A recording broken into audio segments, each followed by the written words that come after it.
Good morning, and welcome to Talk of the Town on 99.7, 1450 WHTC and WHTC.com. And we welcome you to Talk of the Town for this Thursday, September 3rd. I'm Gary Stevens. I believe we will have full open lines in the 10 o'clock hour. Jared Fritzman will be joining us at the bottom of the next hour with what's new around Holland.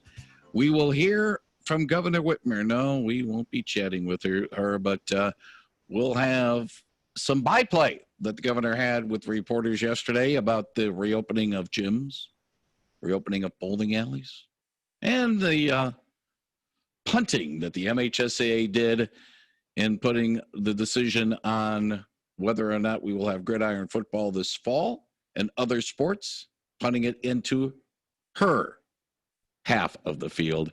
We'll air that a little after 10 o'clock this morning, and a little after 11, it'll be Wellspring from Spectrum Health Zeeland Community Hospital. But on this first Thursday of the month, we are joined in our first segment by the city manager of the city of Holland. Traditionally, it has been that case with Soren Wolf for many years, with Ryan Cotton, with Greg Robinson, and with Keith Van Beek. He's on the other side of our Zoom connection. Keith, good morning and welcome back to WHTC.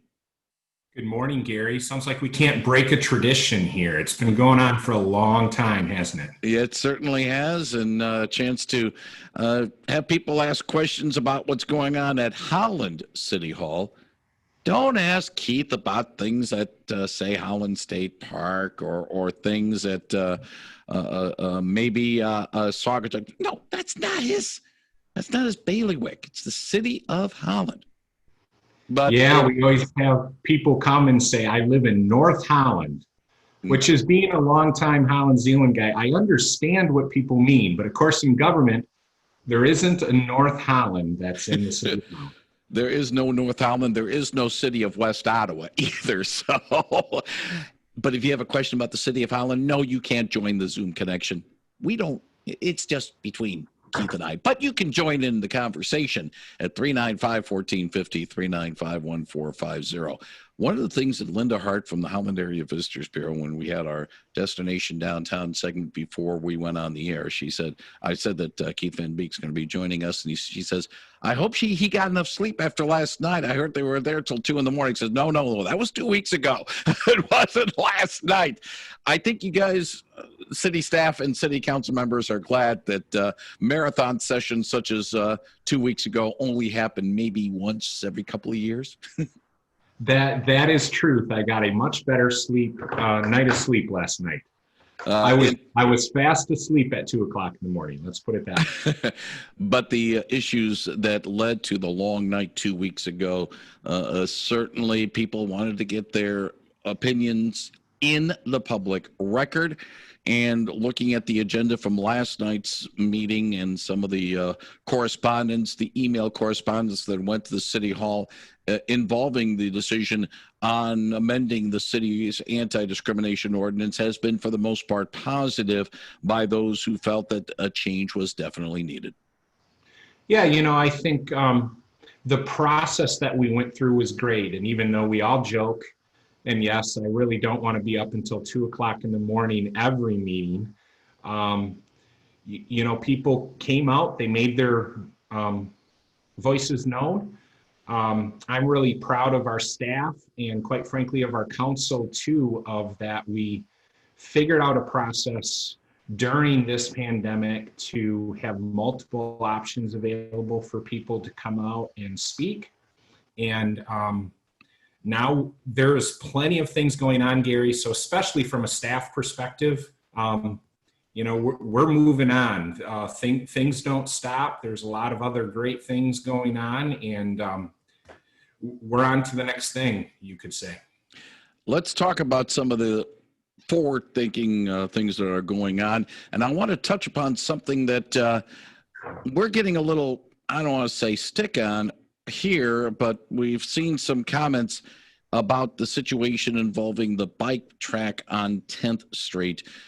Some are very happy about it. Those who do like to ride with the two-wheeled bicycles. Others are not too terribly pleased about it. And Obviously, those concerns have been heard at City Hall because City Hall is basically a hop, skip, and a jump from that 10th Street bike pit track. Yeah, we've heard the same thing, Gary. It seems like it's going the way of a lot of things these days where we hear from people and people really like it or they really don't like it. And I would really point to me, that points that the demonstration process that we did was a success. We felt it was a really wise decision to go out there, and even though it wouldn't be the way that a possible, no decision has been made, right? I want to be clear about that. But what it would possibly look and feel like, putting it out there for a couple weeks so people can, wrap their mind around it and they can physically kind of see it is a really good thing. And it was successful, right? Because some people really, really love it and some people really, really don't. So next week, September 10 from 5:30 to 7, people can continue to make their feelings known about that and share that virtually on YouTube. People can also send in, there's going to be, well, it's in person, but there's also a YouTube option, and people can, of course, always send in their email comments. And that will be taken in by our transportation staff. And then ultimately, council is going to have a decision to make on this. Is this something that we want to pursue or not? Not only this situation, Keith, but also maybe other possible bike tracks especially around the Hope College campus, where there's a lot of bicycle traffic, I would assume, happening. This might be something that could be spreading. Yeah, I'm not going to say no. However, when we look at this is really 10th Street being the most obvious street, and quite frankly, I would say near downtown, the only option that would run all the way from Vinralty to Fairbanks. You don't have another street option that doesn't, get interrupted by Hope Campus proper. So we really feel like this is, if we're going to do something a little bit more than just kind of a bike lane kind of integrated with the road, this would be the chance. So that's why we're really digging into this a little bit more and taking a look at it as an option. I was thinking more along the lines of not only just east-west, but maybe north-south as well. Fairbanks might be to connect some of the places down near 16th Street and the rest of the home campus in that regard. Yeah, I got you. And we certainly know that we have other trail systems that come further from the east that come into downtown. And there's always regional efforts to connect those bike trails. So yeah, we're really interested in this. And we're interested in people's feedback to try to evaluate what will be the best future for Holland. 395-1450, 395-1450 if you have a question for Holland City Manager Keith Van Beek. Another topic that got some letters ahead of last night's meeting on the agenda was the community energy plan, and the letters I saw were of the feeling that it's a good idea, and the concerns about climate change were the ones that really fueled that discussion in that regard. Yeah, I feel really bullish, if you would, on this, that Holland has taken now a long-term leadership position on this, of over 10 years ago adopting the initial community energy plan. But that built right into that community energy plan was a structure and a system to set interim goals. So the community energy plan talks about 2050 in total, but instead of being like a lot of things that, yes, Gary, governments sometimes are good at doing, is having a plan and it's in a big binder and it goes up in a shelf somewhere, we have an active structure and system where just 5-6 years ago, we already did one set of interim plans. And now it's time to do that again. So the mayor has just appointed what's called the Strategic Development Team, which is a really comprehensive set of representatives and leaders from the community that will gather again in public meetings, and we'll take a look at how far we've come to date, and then we'll make recommendations to council about setting the next set of tactics and strategies to continue to make progress towards that 2050 goal. 395-1450. If you have a question for Holland City Manager Keith Van Beek, we'll be happy to take it. And we have about, I'd say, 15 more minutes of our conversation to go. I want to do one more thing from last night's meeting, and then we'll move forward. And that is, council last night basically said, legally, we have to do this, Robert's Rules and Order and all that. Set up hearings for the downtown district to take care of some of the annual fees for those who live and do business in downtown Holland. Yeah, absolutely. And that's a process, Gary, that a lot of times people don't understand, is that the downtown businesses in one structure called the Downtown Development Authority, but in another called the Principal Shopping District, they tax themselves to provide for a lot of the amenities that people enjoy downtown. I think a lot of people think that, oh, the city pays for all of those things. And really, it's those downtown businesses that do that to themselves. So there are three things that council started the process on last night, which is the assessments for downtown parking, for the snow melt system portions that are downtown, and then also for the marketing and all of the promotions that they do for downtown. And it was really great.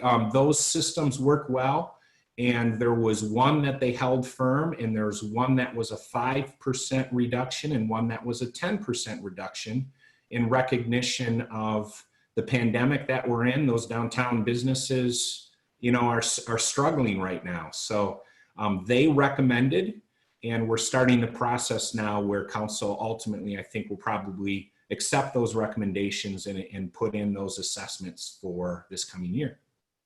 395-1450. Let's get to the phones. Good morning. You're on the line with Holland City Manager Keith Van Beek.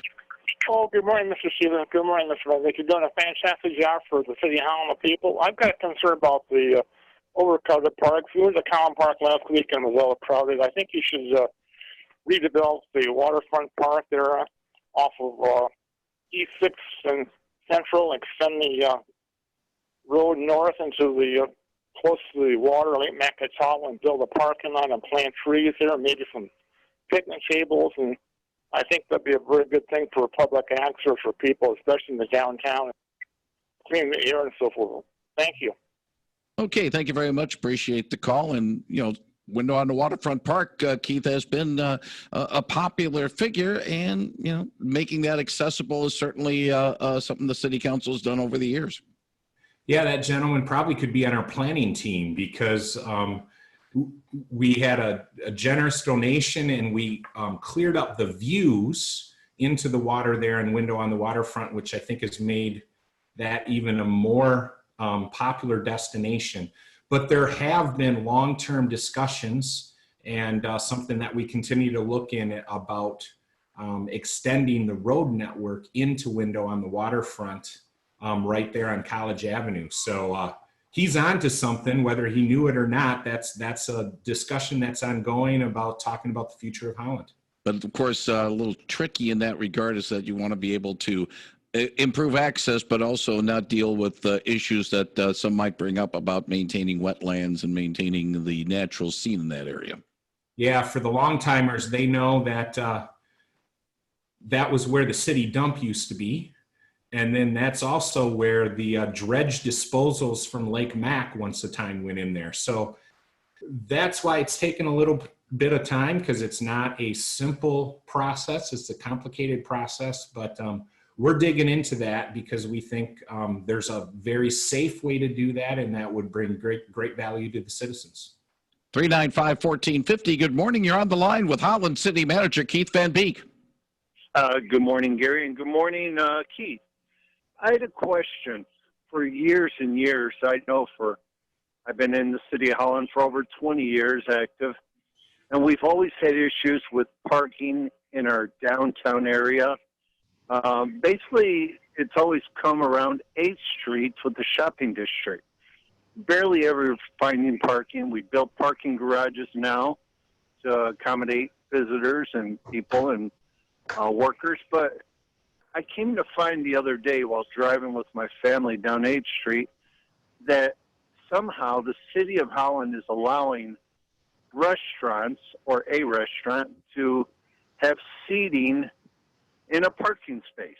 And not just one parking space, but picking up at least 4 parking spaces on a main corner in downtown Holland. It's, you know, we already have cafes out on the sidewalks and everything, but to allow a restaurant to have parking on the main street when we're fighting over parking spaces, what can you tell us about this? And are we going to be losing more parking as more restaurants want this now? And I thank you. I appreciate the call. Thank you very much. Keith? Yeah, you know, downtowns are always a delicate balance is what I would introduce that as. Because of the pandemic and because the pretty serious restrictions that restaurants have on indoor seating, we made available that principal shopping district DDA that I described earlier. We made available to those restaurants and all of the retailers downtown to say, if you want, we would be open to, at this point, a temporary expansion so you could get more seating in some of those parking areas. And the restaurants and really all the retailers were very open to that. They made that recommendation that council take action on that, and council did do that. You know, we get that there's that kind of balance with parking, but I think overall what we found, especially with the expansion of kind of the downtown, down the hill, if you would, towards River into the Civic Center, most people, and I know it's not everybody, but most people can find parking and can within probably a block, maybe 2 blocks, you know, be able to get to where they want. And that's kind of the balance with downtowns. My personal feeling is that one of the charms of downtown is that people actually like to walk it. And what that means is that you don't get the strip mall experience of being able to park right in front of where you want to go.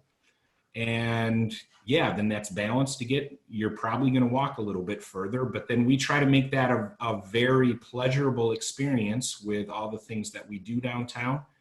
And overall, we find that people appreciate it. They like to stroll up and down 8th Street, and even in the winters, there's a rumor going around that we have snow melt, and that's a pretty good thing too. Good morning. You're on the line with Holland City Manager Keith Van Beek. Yeah, hi. One quick response to what was said about the lack of parking downtown. I'm looking at a map with 14 parking lots around the city of Holland, around downtown itself, plus 2 parking garages. So there is ample parking. A couple of times a year it may be really full, but you might have to walk a little bit. But there's even with the restaurants out there, there's plenty of parking. But one more question, Keith. There's a spot that I've called before on 9th Street and Central Ave. When you go across the street right by Manna Church, there's a big dip in the road, and it's been there for, I thought it was going to be repaired a couple of years ago. Very petty thing, but I'm just wondering if that's ever going to be fixed. It's just kind of it's not a smooth travel down Central Ave there when you head south. So I think you called about that one time already, sir, didn't you? I appreciate the call. Thank you, Keith.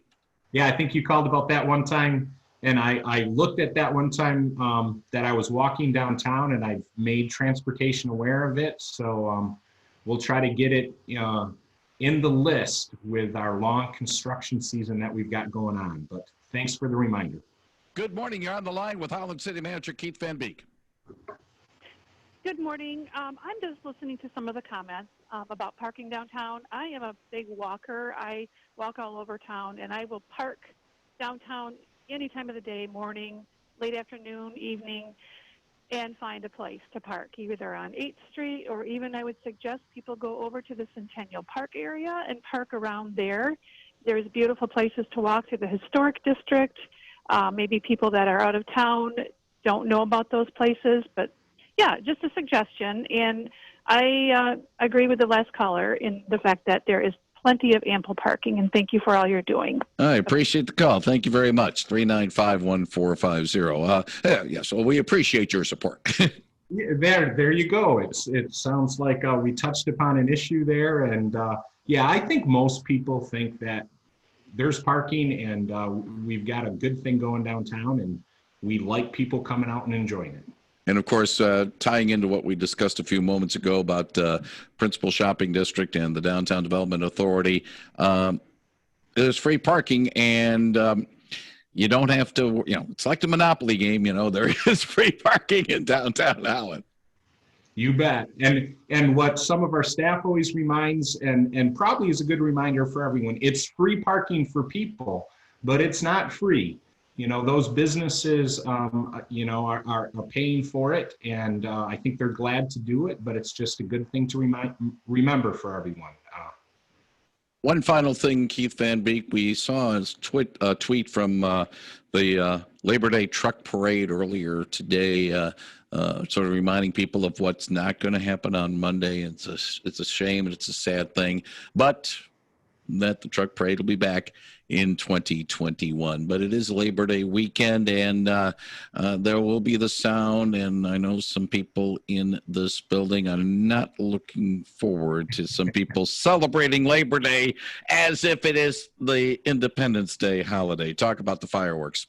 Yeah, probably some people would like me not even to mention it because it might remind them that they could fire off fireworks if they wanted to. But of course, this is one of those things. It's state law. Locally, we don't have more control over it than what state has. But we ask of people, you're limited. If you're going to fire off fireworks this weekend, it's Saturday and Sunday only. And you have to be done at 11:45 at night. So Saturday and Sunday only, 11:45 at night.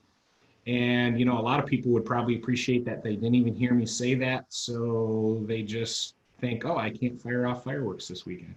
Yeah, we talked to some of the law enforcement people before about trying to enforce that. Oh, that is easier said than done. Well, unfortunately, Keith, we're out of time. There's been a lot to discuss and a lot to go over, including there's a citizen survey and some road projects and election ballots. But guess what? We got something to talk about for our first chat in October, I'm afraid. We do, and it's always great to come and join you, Gary, and it's great when people call in, too. We love to have people interested in your great town. As always, Keith Van Beek, thank you very much for the time you spent with us today on WHTC's Talk of the Town. Wish you and all the city staff well over the next 30 or so days, and we'll do this again in early October. Look forward to it, Gary. Thank you. Thank you very much. That's Keith Van Beek on Real News Now, 99.7 and 1450 WHTC.